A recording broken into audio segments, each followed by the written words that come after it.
right on the landing ground.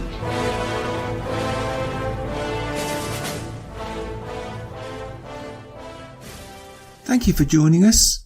You are listening to A Radio, and this is the Morning Moment.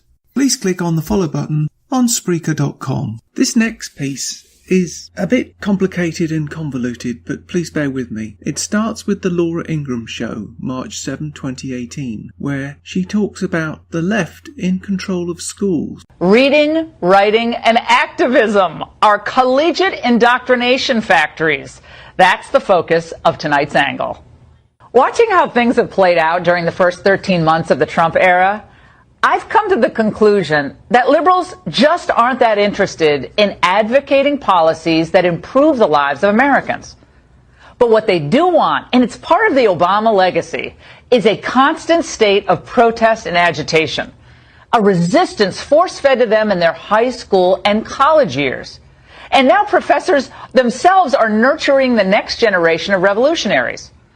At many colleges, students are now expected to skip class to attend social justice rallies.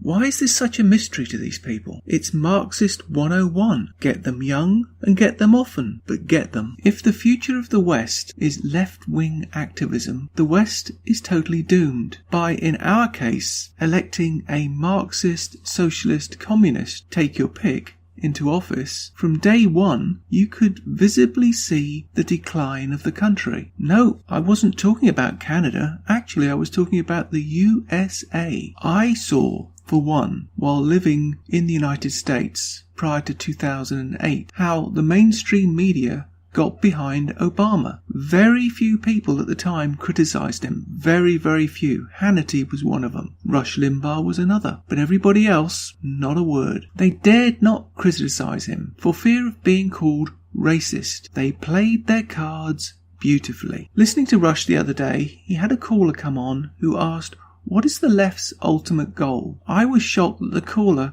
couldn't figure that out himself. Anyway, Rush began to mention two words, Cloward and Piven. Also, he mentioned Saul Alinsky. But I go back to the first two, Cloward and Piven. Now, if you look these people up, and here's just a short clip from Wikipedia, I think it is, but you can look it up yourself. It's from Michael Reich and Janice Andrews, who wrote that Cloward and Piven proposed to create a crisis in the current welfare system. Think about that. The gap between welfare law and practice that would ultimately bring about the collapse and replace it with the system of guaranteed annual income. Does that ring a bell? I think that's been talked about recently, hasn't it? They hope to accomplish this end by informing the poor of their rights to welfare assistance, encouraging them to apply for benefits, and in effect overloading an already overburdened bureaucracy. This is their plan. It's simple. I don't know why people cannot see this. It's absolutely simple. They start at the cradle and they go all the way to the grave. They're in our educational system. They're in our political system. I've already done a piece on Jetpack, which if you haven't heard, play it and look it up. You've got Obama organising for action. This is their ultimate goal, to overthrow democratic systems throughout the Western world. Canada is the latest example, but there's another one coming very, very soon, and it's in the UK by the name of Jeremy Corbyn, who is a communist who will destroy the UK. So if you're in any doubt at all, what their ultimate goal is, do your own research of these so-called